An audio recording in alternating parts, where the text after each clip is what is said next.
Welcome to the official Colorado Sports Hall of Fame podcast. I'm Dave Plati. And I'm Jim Saccomano. The two of us have 90 years of experience combined working in Colorado sports.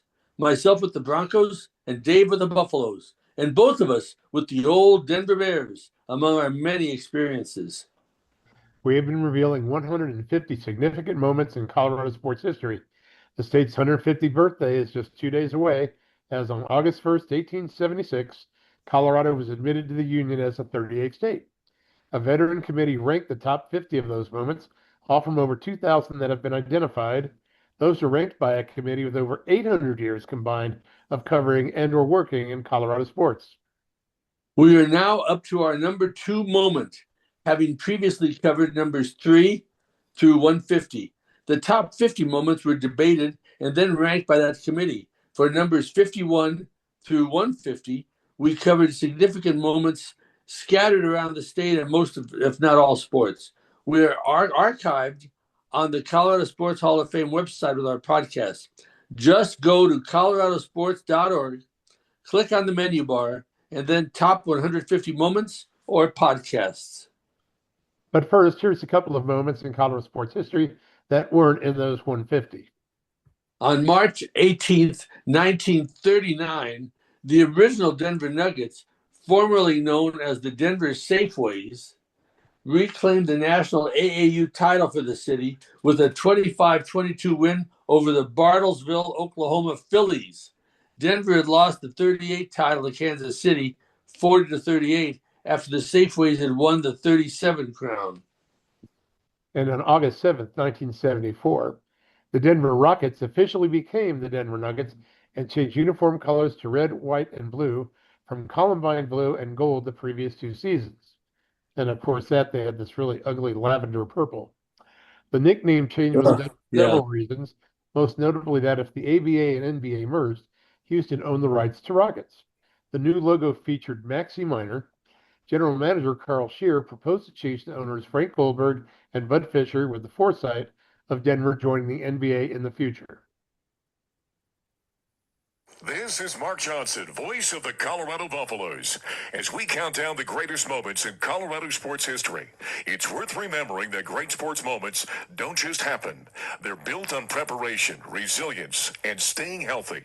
And in Colorado, a great sports moment can mean something different to everyone, from Hall of Fame athletes to anyone who simply wants to keep moving. Whether you're chasing championships, personal bests, or just a pain-free morning run, the team at CU Sports Medicine and Performance Center delivers exceptional sports medicine care, from prevention and recovery to performance. Founded right here in Boulder, the CU Sports Medicine and Performance Center brings together CU medicine providers and Boulder community health clinicians to provide comprehensive care that's close to home and rooted in the community they serve. Learn more at cusportsmedicincenter.com. And now, our countdown continues. The number 2 greatest moment in state of Colorado sports history. On June 12th, 2023, after 47 years in the National Basketball Association, the Denver Nuggets reached the mountaintop with their first NBA title, defeating the Miami Heat 94-89. It capped a 16-4 run in the playoffs and a 5-game series with the Heat, as Nikola Jokic scored 28 points and grabbed 16 rebounds in the title-clinching victory, and it clinched his selection as the playoff MVP. 4 other Nuggets scored in double figures, including Jamal Murray, who scored 14 and dished out a team-high 8 assists, and Michael Porter Jr., who had 16 along with 13 rebounds. At this time, we would like to welcome our guest for this podcast, longtime voice of the Denver Nuggets and a former Nugget himself, Scott Hastings. Welcome to the show, Scott. Fellas, long time listener, first time caller inner guy, I guess. I think we're going to have some fun. Oh, God. Hey, I was listening to the introduction to start the show. 90 years of experience. If we count the 2 years I played with the Nuggets, we can up today's show to 125 years of sports history in Denver. On this podcast, correct? And then, Add in our producer's time, we're probably well over 175. God, I'm just trying to keep my dentures from falling out. Hey, hey, I'm sitting here with a Charles Dickens book on my lap, A Tale of Two Cities, saying to myself, I need to read this because I don't think I've read it since high school. So we show our ages in different ways. We do.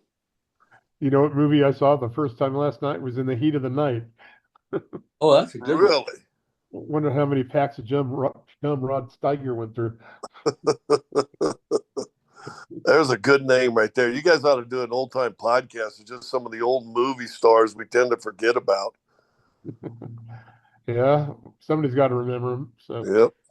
well, before we get to the Nuggets championship season, let's go back on with you, Mr. Hastings, Kansas native, three-time All-Southwest Conference performer at the University of Arkansas, 29th overall pick by the Knicks in the '82 draft, and an 11-year NBA career, the last two of which were with the Nuggets. How did it come about for you to enter the broadcasting world, and what made you stay in Colorado? You know what? Looking back, we sit back in our rocking chairs. We say, okay, what happened? What transpired? It was pretty simple for me. I had opportunities to continue to play after that 91 season. My old coach in Atlanta, Mike Fratello, was in Cleveland. He wanted me. Orlando called me in December. I said no to Cleveland because let's be honest. Once you've lived there a couple of years in Denver, do you really want to go to Cleveland? I had done the 2 years in Detroit. I'm like, ugh. So it was a little bit. The Denver kind of has a way of getting in your blood. I had two younger kids and one on the way. And the president of the team at the time, Tim Liewicki, wanted to keep me around, and we kind of had a handshake type of thing. So listen, why don't you just do this media thing for a couple of years? Because I always wanted to be a coach. I thought I would go from my playing days, get done, and then go right to the bench somewhere and try to be a coach. And Tim said, hey, why don't do this? The fan was just starting. They tried to get me over there. KOA had other plans and said no. Thank goodness, because I had a great time at KOA and Lee Larson and all those guys. But it was, I went in the media, to be honest with you, Dave, because I thought that was a way to stay close to the game, calling the Nuggets games. Dave Logan and I started doing a radio show that January of that first year for 12 solid years after that. But it was always to stay close and be called up. Now, media, as you guys know, kind of gets in your blood, and then guys leave. Tim Liewicki left me, and my road into coaching kind of evaporated. I've had other inquiries. I've talked to other people, but no, it was a fortunate accident because I've had a great run. It's been fun. I'm not just saying this because I'm with you. I would consider both of you, and listen, we don't go out to dinner all the time and all that stuff, but I would consider you guys great friends and great mentors of me. Jimmy, when a old NBA basketball guy started doing radio color for the Denver Broncos, man, you were always there and kind and awesome. Dave was sitting beside me before every game for that decade, right, Dave? You and I, you were the stat guy right beside me. Brought me some winter gloves one time, Jimmy, which was one of the greatest gifts I've ever gotten because we always did the windows open in the booth. Oh, boy. But you two guys were just absolutely phenomenal. And, let's be honest, had I got into coaching, I wouldn't have had the chance to work with men like you guys. We used to freeze our butts off, didn't we? Freeze your Fergulioff. You've worked with several partners at Denver Radio. You teamed with Dame Logan on KOA Sports Zoo for 12 years. Within that, as an analyst for the Bronco games, you called 2 Super Bowl wins. Yep. Then for 25 years as the analyst on Nugget TV games and still going strong. What were your biggest challenges, if any? But you come across certainly as being yourself. Of all those, what did you enjoy the most? Oh wow, man! It's one of those things that it's in the moment. Radio can be a grind because it's every day. It's 5 days a week. It's 3 or 4 hours every day. You know, you got to stay on top of everything. People ask me all the time, what do you do for prep time? And my answer, because it really took me a while, I go, am I doing this right? Because I know the prep time I took to get ready for a Bronco game, and that was literally hours all week long to get ready for Sunday.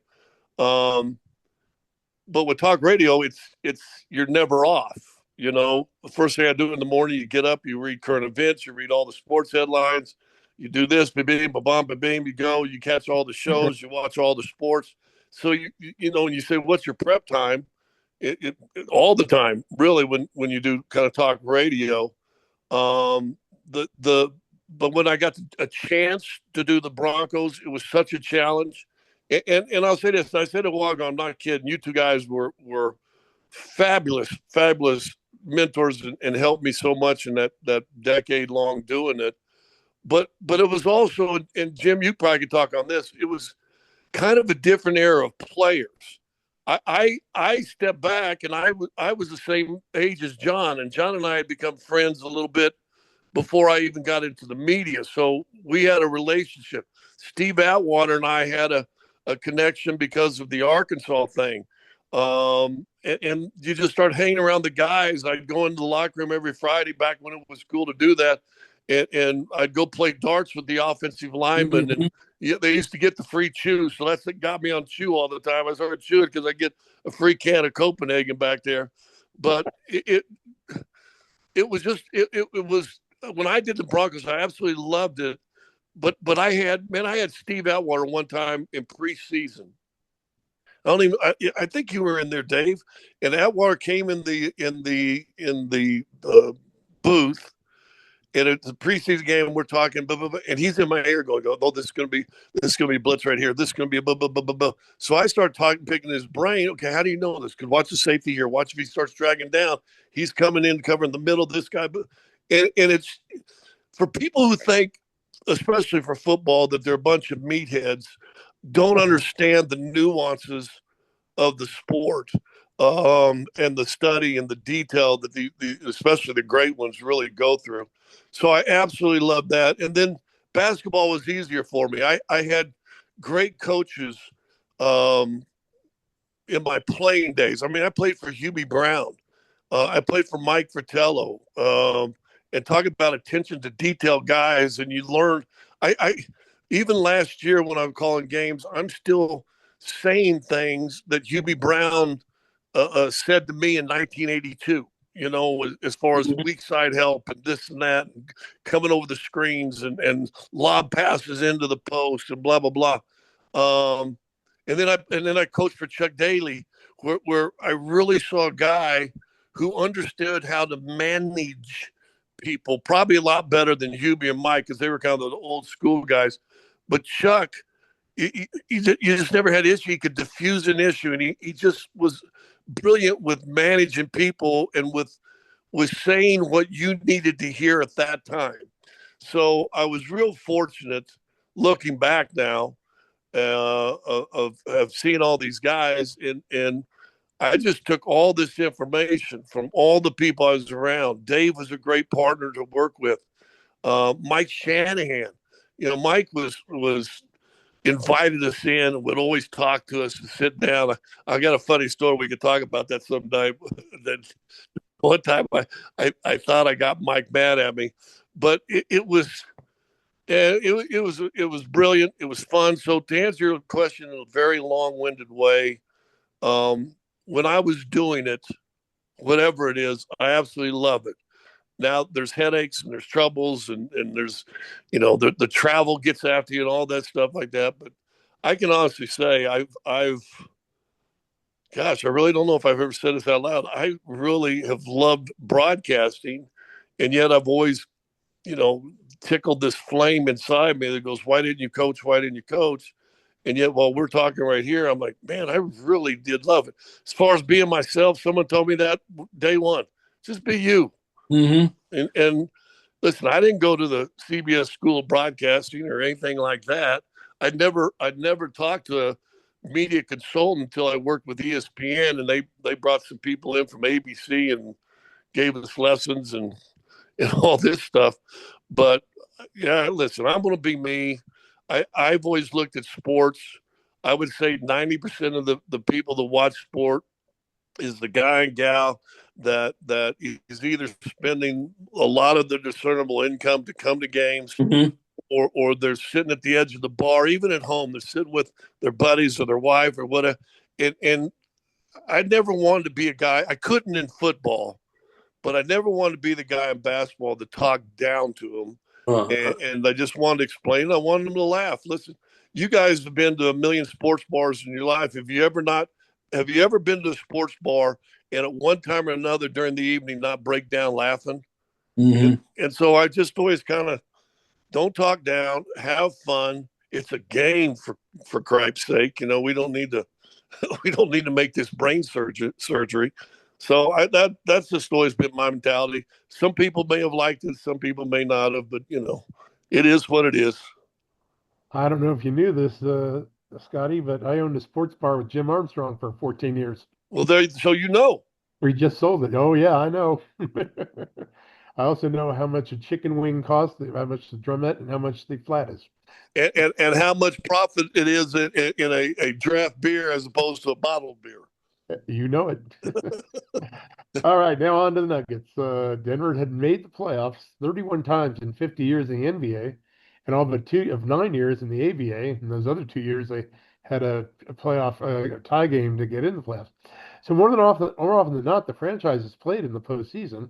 They've reached the postseason 18 times in the last 23 years, 10 50-win seasons, and several others in the high 40s. When 22-23 came around, did it feel like things had finally come to a crescendo and it was Denver's time? That's a great question. Looking back, I thought, oh gosh, what was it, 10 and 11, 2010, 2011, those George Karl teams. The Chauncey came back. They lost in 6 games to the Lakers in the Western Conference Finals.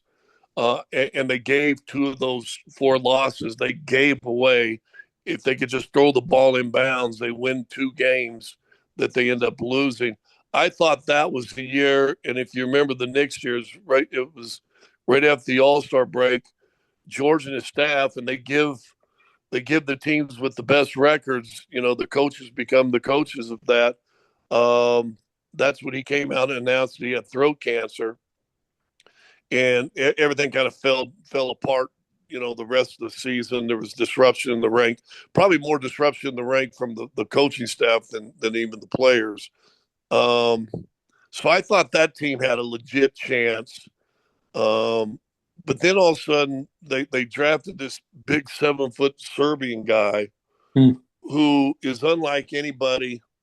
And like I said, I've been calling basketball games for, you know, for the Nuggets, for all the different regional programs we've had, including, you know, Altitude Now, but, you know, Fox and Prime and all those guys. I worked at ESPN as an NBA, more of a studio analyst. I did TNT games. So I've covered a lot of games, and seen a lot of players. I played against Magic and Kareem and Bird and Moses and Barkley and Ewing and, you know, go down the list. Elijah Wan, Robinson. But this cat came in and was different, and you could see even early on that he was just a different kind of guy.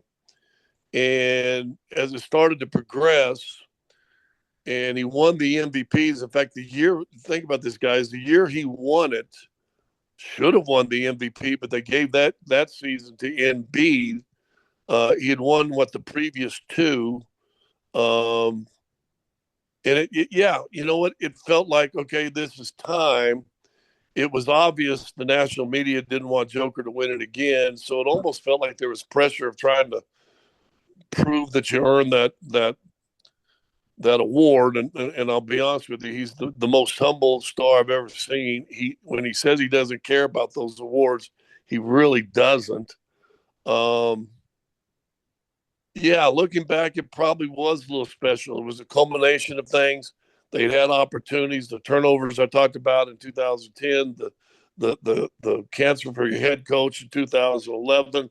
There was a couple of blips and blumps, I think a year or two before, 2 years before you lost Murray going into the playoffs and Porter.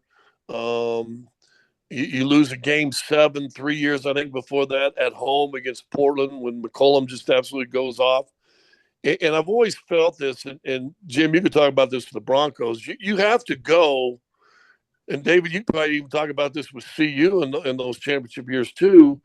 You almost always have to have your heart broken somewhere, somehow, some way. Yes.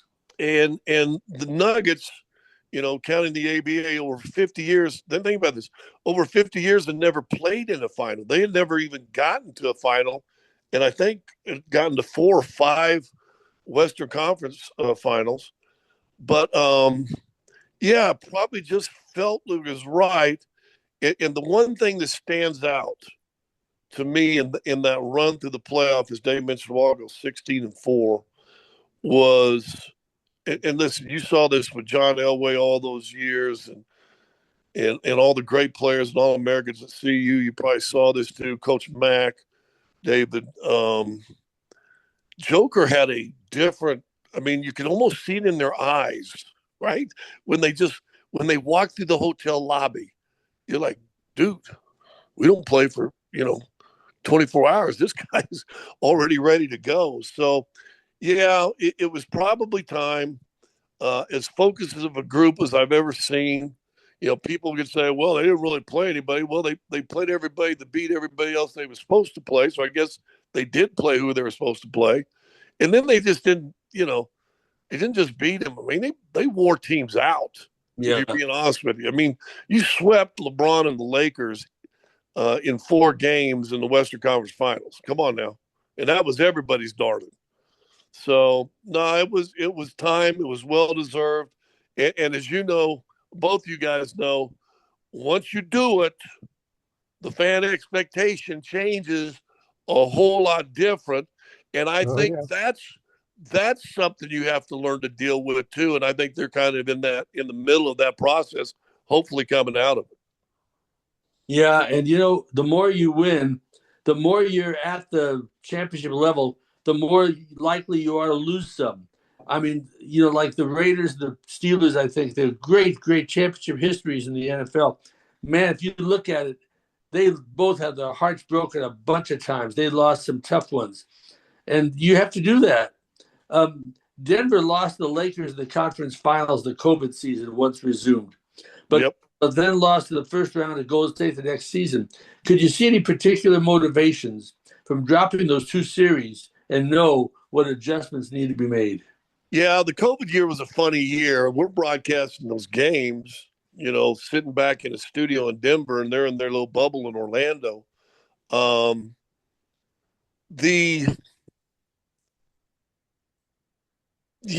you know what? I felt like the COVID year, people just got worn out, and it was more of a championship of attrition and who could survive the 83 plus game. They had 83 days in, and so the Lakers then probably were closer to 100 days in the bubble.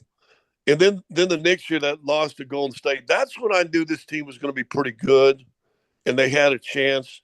And people don't want to remember that. They got beat 4-1 in that Golden State series. But Jamal had torn his ACL, so he missed the playoffs, would consequently miss the entire next season. Michael Porter hurt himself. He missed the playoffs. And if you go back and watch that year that Golden State won it, and I heard Draymond Green or Clay or somebody say that they said the toughest series we had was against Denver. And that was Joker. Joker and Boogie Cousins. People forget Boogie Cousins was on that team. It was really funny because we were in San Francisco calling those games, doing all of our stuff for Altitude, and I picked up an article, and it goes, Draymond Green has figured out Nikola Jokic. And he was, instead of shooting 59%, he was shooting 53, 54. And I went and picked up they give us those, as you both know, they give us the running numbers of what the series is. And I'm reading this article, Draymond Green's figured out Nikola Jokic, and then I look at my paper, the stat sheet, and he's averaging 26, 13, and 8. And I went, it don't seem like there's a whole lot of figuring out going on right here. But no, it was that year, the next year you had to get. In fact, I think the next year was the year they won it, or the year they won it after Jamal missed the whole season. His first year back for that ACL, something clicked in at about game 30 or 40 in a game in Portland. And if you go back that year, they went. Jamal hits a last second shot in Portland, and it was almost as if a cloud lifted off, and it was like, okay, they're back. Everybody's good now. And they really took off from that moment on and just kind of dominated down the stretch. Actually, were able to shut it down the last 20 games. And everybody was worried, and they say, hey, well, Scott, well, they're not playing. They're losing to Charlotte, blah, blah. I'm going, look at the games they've won. Golden State came in there. They crushed them. San Antonio came in there. They spanked them. All the good teams.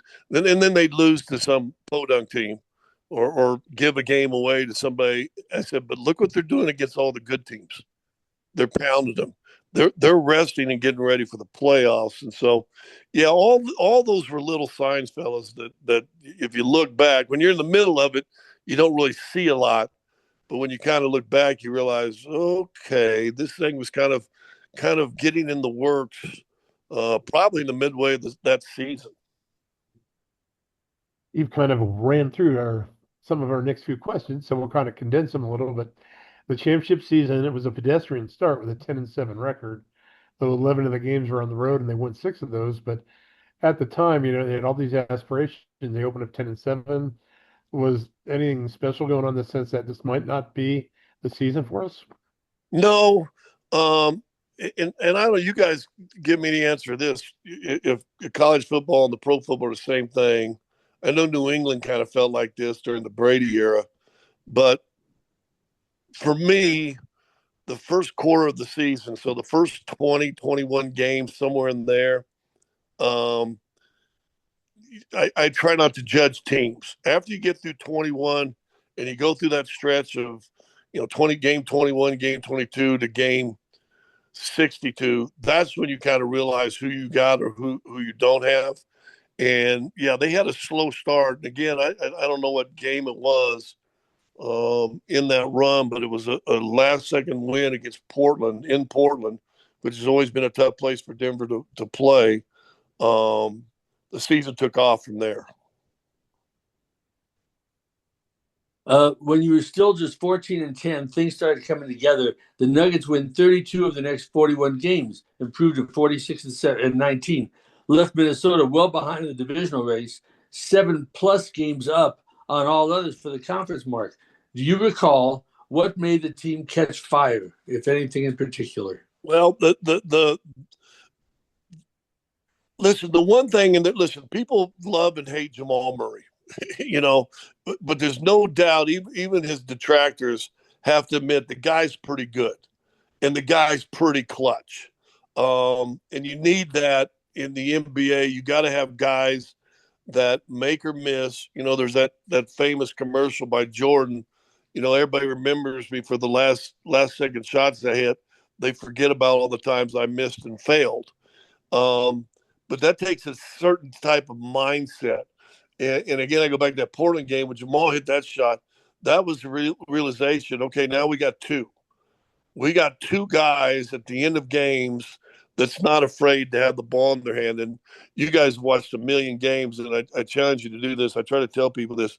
Watch a 1 or 2 point game, tie game, ball on the side. Watch the team run a play. And pay attention off ball, how many guys are really coming to get the ball, because they don't want that pressure. They don't want to get fouled and have to make a free throw. They don't want to get the ball, get a double team, and have to kick it out of it. And so you'll see guys come off the screen, and instead of curling it hard to where you're supposed to go to get it, they're going to float and just kind of fade off of it. But if you watch Jamal and you watch Joker, they don't do that. And I think that was that what made that Portland game so significant. Jamal came up, balled the ball, didn't care, did his famous step back, shoots it from three. They're down. I think they're down two, hits the three, they win by one. And I'm telling you, it was like a cloud. And I think it was right around that time when all of a sudden they started dominating and winning as many games as they did. Well, you kind of already answered my next question previously, but it was basically about how the team, I thought the team maybe have limped to the finish, losing 5 of its last 7 games, and they weren't going to catch Milwaukee or Boston for the best record. No. Memphis pulled within 2 at the end of the year, and they weren't going to catch them. So, Jimmy, go ahead with the next question. Well, let me talk about that real fast. Memphis was chasing them. But if you remember, if you go back, ahead of that schedule when they started kind of taking the foot off the pedal, Memphis came in, and I think it was like a game or 2 games back then with like, gosh, I don't know, 12, 14 to play. I don't know what it was. And Denver beat them by 20. I mean, they came into Ball Arena, and Denver just spanked them and moved. It was a full game swing. Might have moved them up to 5 games up with whatever was left. And, just like that Portland game kind of lit the fire, they pounded Memphis in a game in Denver. And it was like, okay, we got this. And so they did enough to get by. Memphis did what they did. They pulled within 2. But that season was over when Memphis came into Denver late in the year, and Denver just pounded them. Any concerns that the team may have peaked early proved wrong, as 6 Nuggets scored in double figures in the first playoff game, a 109-80 trouncing of Minnesota. The Timberwolves put up more of a fight and won Game 4 in overtime, but back in Denver for Game 5, Joker has a triple-double, Murray pours in 35, the Nuggets take the series. What were your thoughts and observations now that Denver got out of the first round for the first time in 3 years? Well, if I'm being honest, and I said this on my radio show, the only team that scared me in the Western Conference, and it's kind of played out since 23, was Minnesota. And that's because Minnesota had, the Nuggets' old GM, the guy that was, credited for drafting Nikola Jokic and Jamal Murray and Michael Porter Jr. He went to Minnesota, and remember that summer he gets there, he makes that big trade for Rudy Gobert, blah, blah, blah. And I said it then, and I still believe it. All he's doing is setting up Minnesota to be able to beat Denver. Now, the problem with that is, and he's done that a couple times in the postseason over the last few years, they aren't good enough to beat a lot of other people that play different styles, that do different things. But he designed that team to take down Denver. And so when they got in the playoffs, and everybody's, oh, gosh, we got Memphis. This is going to be, hey, they're the 8th seed. I'm like, I mean, that's scary because I know what Tim Connelly's trying to get going there. And as I said, it presented itself twice now in the last 4 years in the postseason. But once they beat Memphis, I really wasn't afraid. They got Phoenix in the next round. They pounded Phoenix the first 2 home games. Now, they lost 2 in Phoenix, but I'm going to tell you what happened. A little inside stuff, and we've all been around teams that did this. They went down to Phoenix. We're staying at a different hotel we usually stay in. It's more of a resort. And everybody, not just players, I'm talking coaches, staff, trainers, you name it. Everybody brought their family. We got moms and dads running around the team food place. No good. And I'm going, they think they're on vacation. And they were close games, and they had a chance in both those games, but they lost both those games, came back, took care of business in Game 5. And if you remember, I mean, they could have beat in Game 6 in Phoenix, they could have beat them by 50. And guess who wasn't at the dinner table, the pregame dinner table the night before? Nobody, because no one came back down. It was the team, and I thought, and like I said, they both those games were pretty close that they lost in games 3 and 4, but that was more of a vacation trip, and it cost them a couple losses. Actually, just covered our next two questions, but you're right about the game 6 in Phoenix. Denver built an 81-51 halftime lead and wound up winning by 25 points. So onto the conference finals and the Lakers. The Lakers had beaten Denver in all 7 previous playoff series. The unexpected, in the sense that Denver sweeps the Lakers in 4 games, though they put up a fight in all 4. Yeah. In LA, with Denver 3 games to none, the Lakers led 73-58 at halftime. But Jokic takes over in the third with a double-double in the quarter alone. They lead 94-89, leading going into the fourth. Jokic makes the game-winning layup with 51 seconds to go, and Aaron Gordon has a huge block on LeBron at the buzzer. Euphoria, revenge, both? I think it was euphoria, because you're getting to the finals, and if you've got anything underneath your numbers in your chest, every player that's where you want to get to, a chance to play for a championship. I thought it was euphoria. You had the national media were all, and we know this, so I'm not saying anything to pick on national media. They got to sell, blog sites. They got to sell podcasts. I mean, it was pro LeBron, pro Anthony Davis. Let's go, blah blah blah blah. And Denver, in fact, I think ESPN came out with a big stat. I want to say of their 12 people, I think I want to say 7 picked the Lakers to win, or 8, maybe even.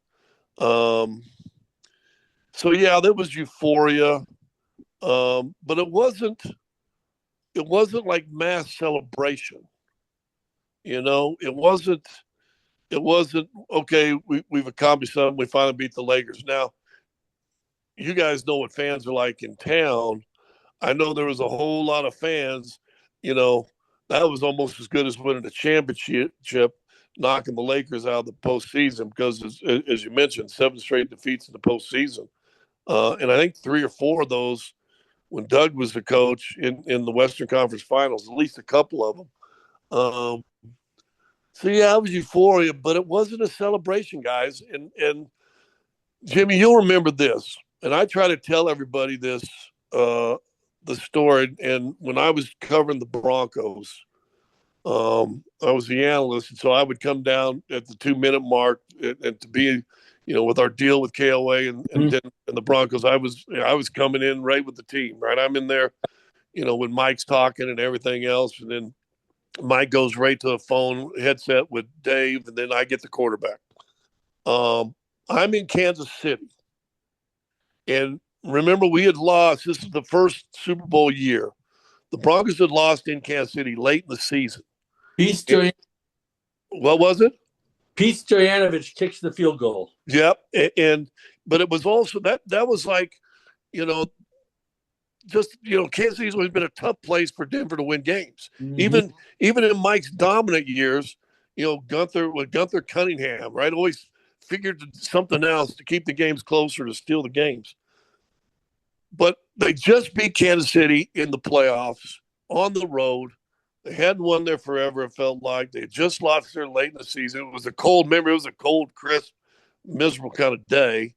But they go into the locker room. And I told Dick Stockton this story because I worked with TNT after that also, and I worked with him in a game in Phoenix like the following Tuesday. But they go in the locker room, and it wasn't celebratory. It wasn't jumping up and down and doing something stupid. If you remember, Keith Traylor's grandmother had passed away earlier in the week.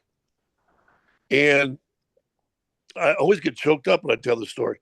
But I saw a team who surrounded a teammate who was still hurting with the passing of his grandmother. And I believe his grandmother helped raise him. And Jimmy, you would know that better than I.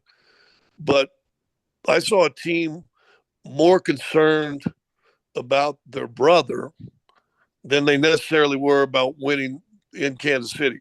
It was still important. It was still big, but I'm sitting in their locker room watching this. In fact, I've never told this to anybody. I walked away. Do you remember how Kansas City's visiting locker rooms all set up, had all these Yes. rows of these Yeah, I ugly do remember. brown things? I had to go down an aisle back around a corner because I was crying watching this. And I, still macho me. I didn't want to, don't show them you're crying. But so I had to go out and just because what I saw was bigger than sports, and I knew right then at that moment this team's going to win a Super Bowl. There was no doubt in my mind. And then you had to go and play Pittsburgh, and that was still a tough game, and so on and so forth. And you still had to go in and beat Green Bay, and that was a tough game. But that moment solidified that for me. And it's going back to the Lakers. You do something the franchise has never done. And listen, Malone was happy, and everybody's happy. But it didn't felt like, okay, now we can let our guard down. Something's over. Does that make sense? Yes, exactly. I mean, I could talk forever about the things Mike said and did. Amazing, just amazing that we might not have been thought of as the best team, but we were the best team. We were the best team by far. I always say there's a difference between being a professional athlete and being a pro. And you get money, you're automatically deemed a professional. But do you act like a pro? There's a certain decorum. I still feel Argentina didn't feel this way in the World Cup, but right. I feel there's a decorum that true professionals carry themselves with. The Nuggets had that in 23. The Broncos had that in 97. And I was lucky. I got to go and be in locker rooms for both of them. The first for Denver and two different sports. And man, that's just a cool moment that I will always get to treasure. The finals. Miami is the 7th seed from the East, but defeated the top 2 seeds, Milwaukee and Boston, on the way to the finals. A big fourth quarter to Game 2 in Denver earned the Heat a split, and they're headed back home. Game 3 was pivotal, up by 5 at the half. A big third period gave Denver a 14-point lead on the way to a win. How big was that in bursting their bubble? It was monster because, you win the game, you get your split like you want. You get to go back home, not down 0-2, which is always a tough hole to dig out of.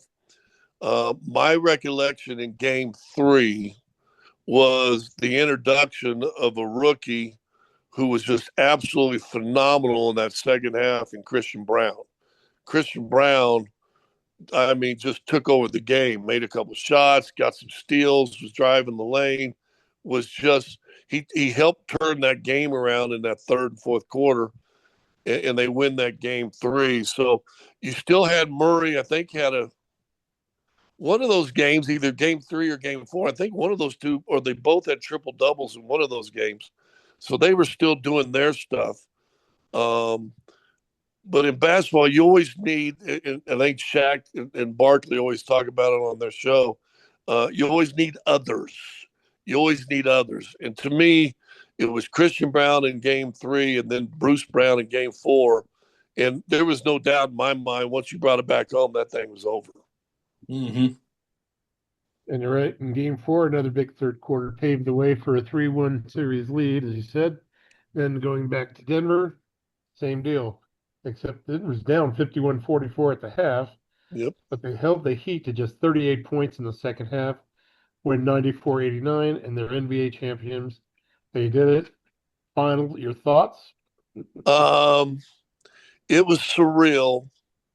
And again, talking about how fortunate I am because the locals lost their television broadcasting. So I did radio for the second, third, and fourth of the finals round during that run, and it was surreal.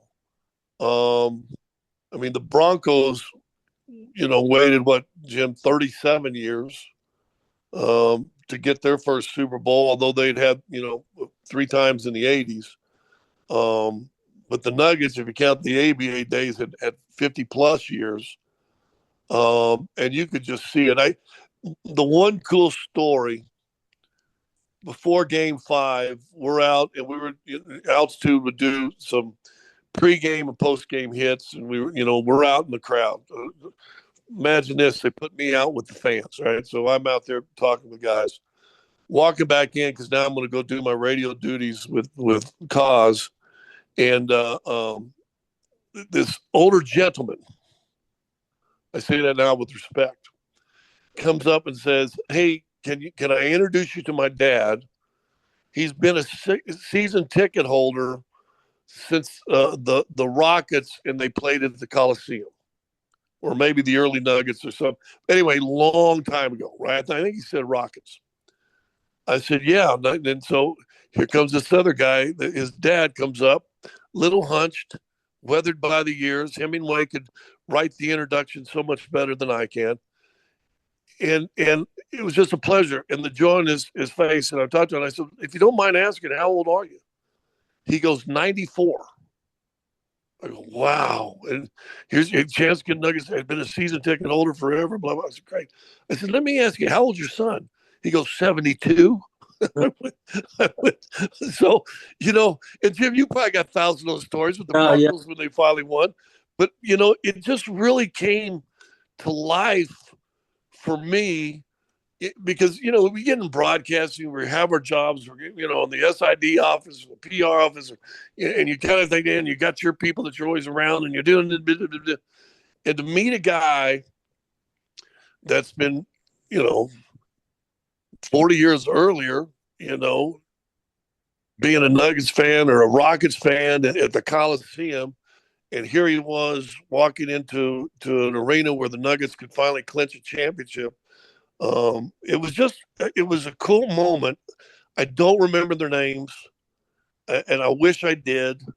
But it really brought everything home to me, how kind of big that moment really was for a whole lot of people. And like I said, we get jaded by our profession, and sometimes you need to be reminded that it's a whole lot of, as Fishing the Bear, you say, whole lot of Jimmys and Joes that really make up what the sport is about and what sports is about.